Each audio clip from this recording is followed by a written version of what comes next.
Everyone, good morning. আমার আজকে আরও একটা নতুন ব্লগে তোমাদের সকলকে জানাই অনেক অনেক স্বাগত। আশা করি সকলে ভালো আছো, আমরাও কিন্তু বেশ ভালো আছি। কালকে কিন্তু আমি বাড়ি চলে এসেছি ওই 11টার দিকে। তো ঘুম থেকে উঠেছি অনেকক্ষণ আগেই, স্নান করা হয়ে গেছে 7:30টার দিকে। এখন ঘড়িতে বাজে 9টা। তো এই 7:30 থেকে 9টার মধ্যে সোনামাকে খাওয়ানো হয়ে গেছে, ঘুম পাড়ানো হয়ে গেছে। ওকে 3বার ঘুম পাড়ালাম, কারণ কারেন্টটা বারবার চলে, তো যার কারণে ওর ঘুমের ডিস্টার্ব হচ্ছে। তো এই যে দেখো, এখানে একবার চাটা আমি গরম করে গেলাম, এখানে যে চাটা গরম করে গেলাম, তবে চাটা আবার ঠান্ডা হয়ে গেছে। ভাতের জল চাপিয়ে দিয়ে গেছি, ভাতের জল ফুটছে, এখন চাল ফেলাবো। চাটা দেখি এসে পরে খাবো, কারণ আগে কাপড়গুলো মেলে আসি। ওই যে দেখো বালতিটা এখানে রাখা আছে, কাপড়গুলো রাখা আছে, কাপড়গুলো পর্যন্ত মেলার সময় পাইনি। চলো এখন চালটা ফেলে দিই, তারপরে ছাদে গিয়ে কাপড়গুলো মেলে এসে তারপরে চা খাবো। আর সোনা আমাকে ফাইনালি ঘুম পাড়ালাম, এবার দেখা যাক, কারেন্ট না গেলে হয়তো ঘুম হবে। যাই হোক, চলো ভিডিওটা দেখতে থাকো, আর সারাদিন কী করবো না করবো সবটাই শেয়ার করবো। মঙ্গলবারে যেহেতু লোকনাথ বাবার পুজো ছিল, সেই পুজো উপলক্ষে আমার শাশুড়ি মা, শ্বশুর মশাই আর আমার ননদ সবাই গিয়েছিল পুজো দেখতে ওই বিকেলের দিকে। তখন ওই 5:30 6টার মতো বাজে। তো একটু সময় কাটিয়ে তারপর আমরা বাড়ি ফিরে চলে এসেছি 11টার সময়। আমিও কিন্তু বাবা মায়ের সাথে চলে এসেছি, তার কারণ হচ্ছে আর কিছুদিন পর আমি আবার যাব বাবার বাড়ি। তো তখন ভেবেছি কিছুদিন থাকবো। তো এইবারে পুজো উপলক্ষে গিয়েছিলাম, তাই 2 দিন থেকেছিলাম। 2 দিন বলতে রবিবারে গিয়েছিলাম, সোমবারে থেকেছি, মঙ্গলবারে ফিরে চলে এসেছি। আর আজকের বারটি ছিল বুধবার। আজকে ঘুম থেকে উঠতে উঠতে ওই 7টার মতো বেজে গেছে, কারণ কালকে রাতে বাড়ি ফিরেছি 11টার সময়। খাওয়া দাওয়া করে সমস্ত কিছু গুছিয়ে বাগিয়ে শুতে শুতে ওই 12টা বেজে গেছে। আর ঘুমিয়েছিলাম ঠিক 12:30 পৌনে 1টার দিকে। তো যার কারণে ঘুমটা ভালো হয়নি, তাই সকালে একটু ঘুমিয়ে পড়েছিলাম। তো ঘুম থেকে উঠে আমার যা কিছু কাজ ছিল মোটামুটি সব হয়ে গেছে। এখন ছাদে চলে এসেছি জামা কাপড়গুলো মেলার জন্য। আর এখন ওই 9:30 10টার মতো বাজে। ওইদিকে তো আমার জামা কাপড়গুলো মেলা হয়ে গেছে। আর কালকে এই টিফিনগুলো করে খাবার নিয়ে এসেছিলাম, কারণ আমরা সেদিন রাতে আর বাড়িতে বসে খাইনি, যেহেতু আমরা 8:30টার মধ্যে ওইখান থেকে বেরিয়ে গেছিলাম। তো তাই আর কি দেখো, টিফিনগুলো আমার শাশুড়ি মা সকাল সকাল ধুয়ে ছাদের মধ্যে রেখে দিয়েছে জল শোকার জন্য। এখন যখন আমি ছাদে এসেছি দেখলাম টিফিনগুলো শুকিয়ে গেছে। তো একেবারে টিফিনগুলো নিচে নিয়ে চলে যাব। এই যে এক এক করে সমস্ত টিফিন ঝুড়ির মধ্যে রেখে দিলাম, তারপরে গিয়ে রেখে চলে এসেছি। আর কালকে রাতে যে বাসনগুলোতে খাবার খেয়েছিলাম সেই বাসনগুলো না জল ছিল, শোকায়নি, যেহেতু রাতে মেলারও আর সময় পাইনি। বললাম যে শুতে শুতে ওই 12টা 12:30টার মতো বেজে গেছিলো। তো সেই বাসনগুলো এখন নিয়ে চলে এসেছি, কারণ দেখলাম বাইরে বেশ ভালো রোদ বেরিয়েছে। তো এখন আমাদের এই কলপারের মধ্যে সমস্ত বাসনগুলো রোদে রেখে দেব। জানো তো, আমি একটা পার্সেল অর্ডার করেছিলাম, যেটা চলে এসেছে। কি এসেছে না এসেছে চলো তোমাদের সাথে একটা ছোট্ট ভিডিওতে শেয়ার করি। এইটা কিন্তু আমি সম্পূর্ণ ইউটিউবের টাকার থেকে কিনেছি, যেটা আমার খুবই দরকার ছিল। তো বন্ধুরা, কিছুদিন আগে আমি একটা স্ট্যান্ড অর্ডার করি। এই যে দেখো, স্ট্যান্ডটা কালকে দিয়ে গেছে। তো এটা যখন আমি অর্ডার করি, আমি ডেট দিয়েছিলাম যে 4 তারিখে যাতে এটা আসে, কারণ 3 তারিখ পর্যন্ত আমি বাড়িতে থাকবো না। তবে দুর্ভাগ্যবশত এটা কালকেই দিয়ে গেছে, তো আমি এটা রিসিভ করতে পারিনি। পাশের বাড়ির একটা দাদাকে বলেছিলাম রিসিভ করার জন্য, তো নিয়ে নিয়েছে। এই যে দেখো কত বড় স্ট্যান্ডটা এসেছে। তো যদিও জানি না কেমন এসেছে না এসেছে, কারণ এখনও তো আমি এটাকে আনবক্সিং করিনি।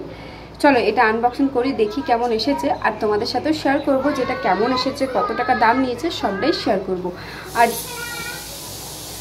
যারা নতুন ইউটিউব চ্যানেল খুলেছো তাদের পক্ষে আশা করি এটা কাজে দেবে, কারণ একটা স্ট্যান্ড ছাড়া তো ভিডিও করা সম্ভব হয় না।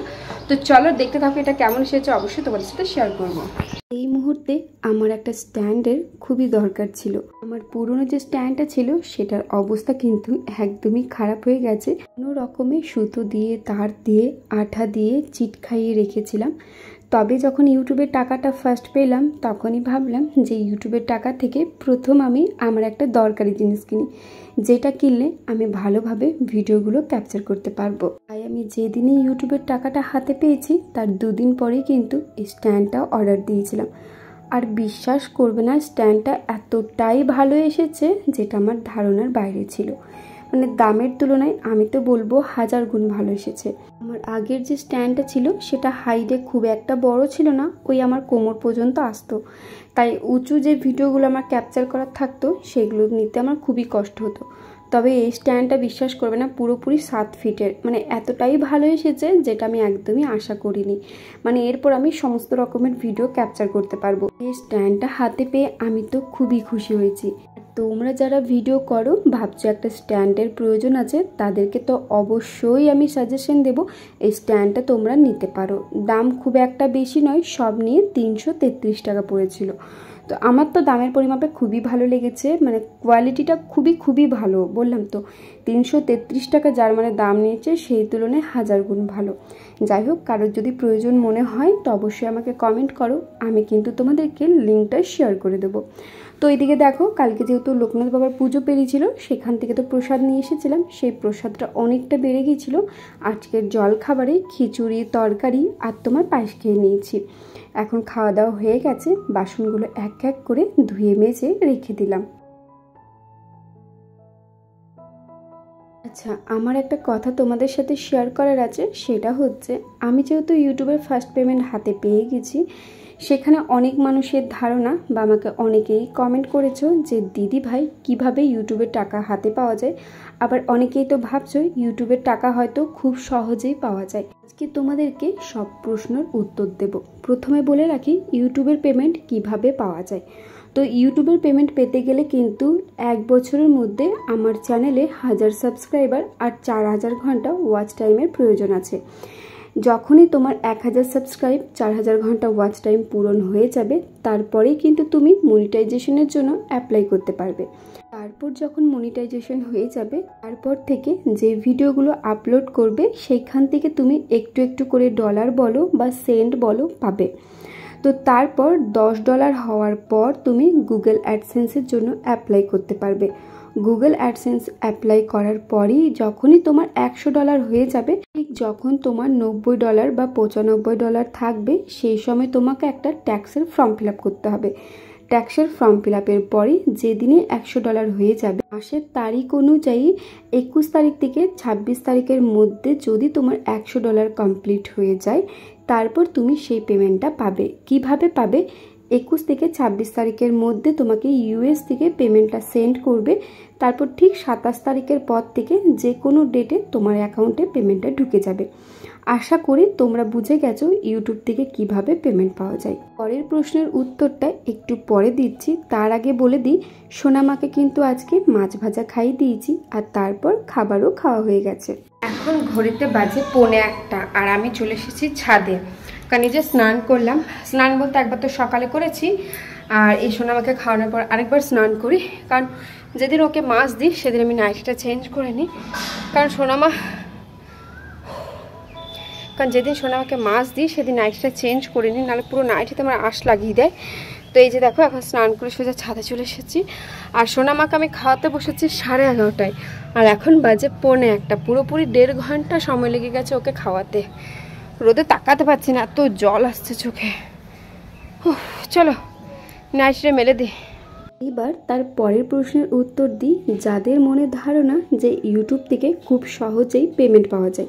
প্রথমেই বলবো, যদি অতটাই সহজ হতো তাহলে আজকে প্রত্যেকটা ঘরে ইউটিউবার তৈরি হয়ে যেত, মানুষ আর বাইরে কাজ করতে যেত না। সবাই প্রত্যেক দিন যা যা কাজ করছে সেগুলোই ভিডিও আপলোড করে লাখ লাখ টাকা ইনকাম করতে পারবে।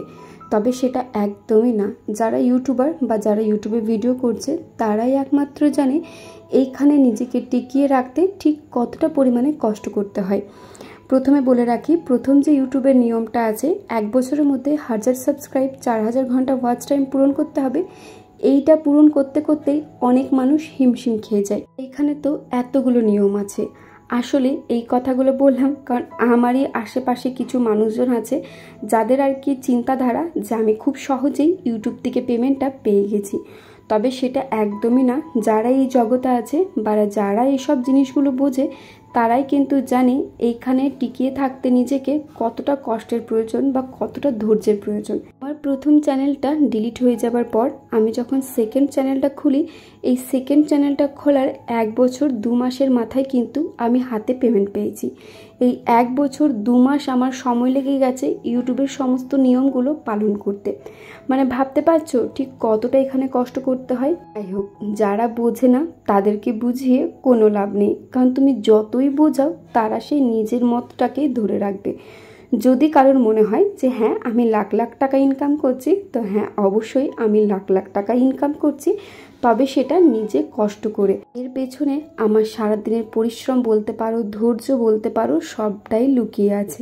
যাই হোক, এইদিকে সমস্ত কাজবাজ করতে করতে দেখো এখন বিকেল হয়ে গেছে, আর বাইরে আমি যেই দেখলাম মেঘ ঘনিয়ে এসেছে, অমনি এসে সোনামায়ের সমস্ত কাপড় চোপড়গুলো নিয়ে চলে গেলাম। আর তারপর এখন এই সিঁড়িতেই কাপড়গুলো মেলে রেখে দেবো। তো যাই হোক বন্ধুরা, আজকের ভিডিওটা তাহলে এত দূরেই রাখলাম। যদি কিছু ভালো লেগে থাকে অবশ্যই কমেন্ট করে জানাতে একদমই ভুলবে না। আর চ্যানেলে যদি নতুন ভিউয়ার্স হয়ে থাকো, চ্যানেলটিকে অবশ্যই সাবস্ক্রাইব করে যেও। চলো আজকের মতন টাটা, দেখা হচ্ছে খুব শীঘ্রই অন্য কোনো নতুন ব্লগে।